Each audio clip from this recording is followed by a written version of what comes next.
Maharashtra today 24 news सत्य परिस्थितीचा सविस्तर आढावा। प्रशिक्षणार्थी विभागीय पोलीस अधिकारी करिश्मा चौधरी यांची धडक कार्यवाही सुरू, मात्र केलेल्या कार्यवाही पत्रकारापासून लपविण्यासाठी ठाण्यातीलच कर्मचाऱ्यांची उडवाउडवीची उत्तरे। नेमकं या ठाण्यातील कर्मचाऱ्यांना अवैध धंदावाल्या विरोधात केलेली कार्यवाही पचनी पडत नाही का, असं देखील प्रश्न निर्माण झालाय। चंदनजीरा पोलीस ठाण्याचे पोलीस निरीक्षक सम्राट सिंग राजपूत यांची काही दिवसांपूर्वीच तडकाफडकी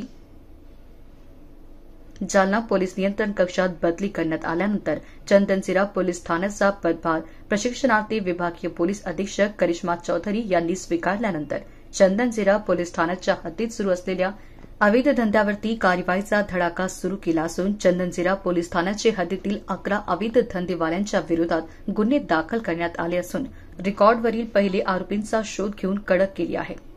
दरम्यान पोलीस ठाण्याचा पदभार चौधरी मॅडम यांनी स्वीकारल्यानंतर अवैध धंदेवाल्यांचे धाबे दणाणले असून नागरिकांनी मात्र चौधरी मॅडम यांच्या या केलेल्या कार्यवाहीबाबत समाधान व्यक्त केले असून पोलीस निरीक्षक सम्राट सिंग राजपूत यांच्या कार्यकाळात देखील अशाच कार्यवाही का झाले नाहीत, असा देखील प्रश्न नागरिकांसमोर उपस्थित झालाय। मॅडम, चंदनजीरा हद्दीमध्ये बरेचसे अवैध धंदे किंवा गुटखा अशा बऱ्याचशा कारवाई आपण केल्यात, काय कारवाई एकंदरीत केलेल्या आहे? मी करिश्मा प्रताप चौधरी, परिक्षाधीन पोलीस उपअधीक्षक प्रभारी पोलीस ठाणे चंदनजीरा, दिनांक 25 नोव्हेंबर 2024 रोजीपासून चार्ज घेतला आहे।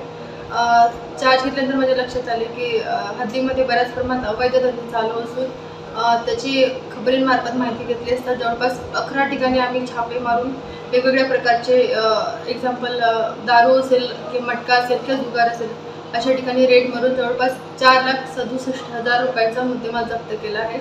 तसेच परवाला एक बातमी माहिती मिळाली होती की राजूर रोडवरून एक आयशर जनावरांना घेऊन येतोय, त्याचा पाठलाग केला असता जवळपास 11 बैल आम्हाला मिळून आले।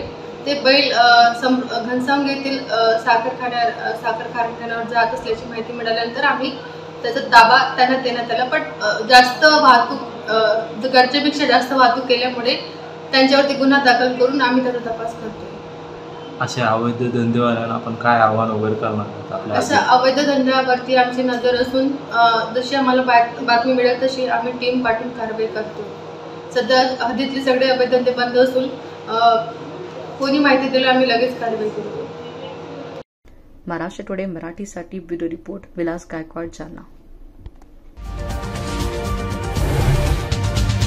आजच महाराष्ट्र टुडे 24 न्यूजला सबस्क्राईब करा आणि सत्य परिस्थितीचा सविस्तर आढावा पहा।